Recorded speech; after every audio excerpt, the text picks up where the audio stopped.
आपका स्वागत है शॉर्ट हैंड गुरु यूट्यूब चैनल पर। डिक्टेशन शुरू होगा। 3, 2, 1 स्टार्ट। अमेरिकी राष्ट्रपति ट्रंप ने ईरान के बिजली और ऊर्जा ठिकानों को तबाह करने की धमकी देने के बाद पहले जिस तरह 5 दिन तक इन ठिकानों पर हमले टालने की घोषणा की और अब कहा कि कुछ और दिन की मोहलत दे रहे हैं, उससे यही लगता है कि वे समझौते के मूड में आ गए हैं।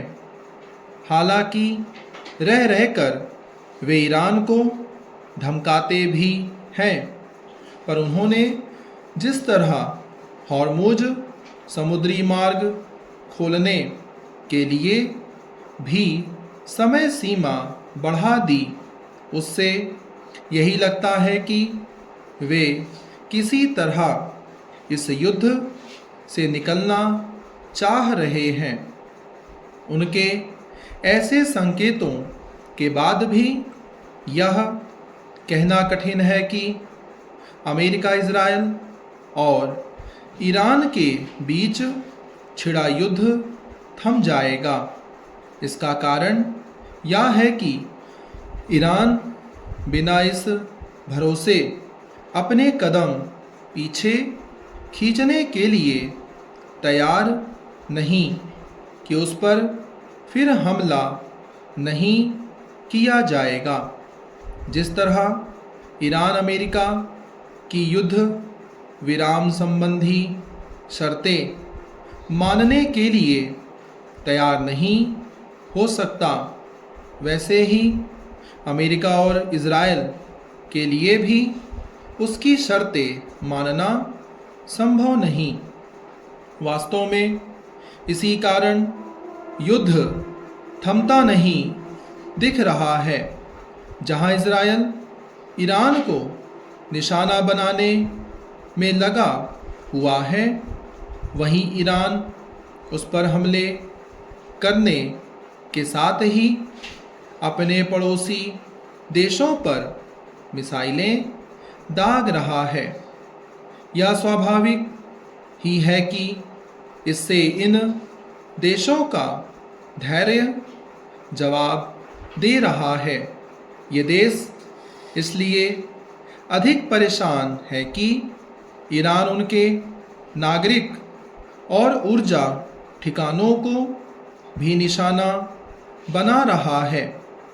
यदि खाड़ी के देशों ने ईरान पर जवाबी हमले करने शुरू किए तो युद्ध एक नए मोड़ पर पहुंच जाएगा। निसंदेह ऐसा ना तो ट्रंप चाहेंगे और ना ही विश्व के अन्य देश, क्योंकि ऊर्जा संकट कम होने का नाम नहीं ले रहा है। इसकी चपेट में भारत समेत अन्य एशियाई देश ही नहीं, यूरोप और अमेरिका भी आ गए हैं। इस ऊर्जा संकट के लिए प्रत्यक्ष रूप से तो ईरान जिम्मेदार है, जिसने हॉर्मुज जल मार्ग बाधित कर रखा है, पर परोक्ष जिम्मेदार अमेरिका ही है, जिसने बिना कुछ सोचे समझे इजरायल के साथ मिलकर ईरान पर हमला बोल दिया। ईरान ने अपनी जवाबी कार्रवाई से न केवल अमेरिका इजरायल को तंग किया है, बल्कि पड़ोसी देशों को भी। यदि ईरान और अधिक समय तक जवाबी कार्रवाई करने में समर्थ बना रहता है, तो अमेरिकी राष्ट्रपति को अपना रुख और नरम करने के लिए बाध्य होना पड़ सकता है। इस स्थिति में उनका प्रभाव कम ही होगा।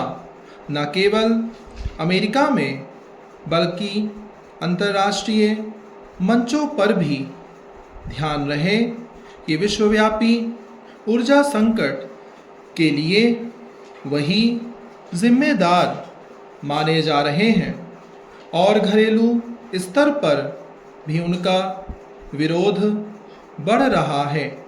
ईरान युद्ध के पहले उन्होंने जिस तरह वेनेजुएला पर हमला किया और अपनी मनमानी टैरिफ नीति से अपने मित्र देशों समेत दुनिया भर को तंग किया, उसके चलते उनकी विश्वसनीयता और साख पहले ही कम हो चुकी है। चैनल को सब्सक्राइब करना ना भूलें। फ्यूचर के डिक्टेशन और लाइव स्टेनो स्किल टेस्ट देने के लिए साथ में लाइक और शेयर जरूर करें वीडियो को। धन्यवाद।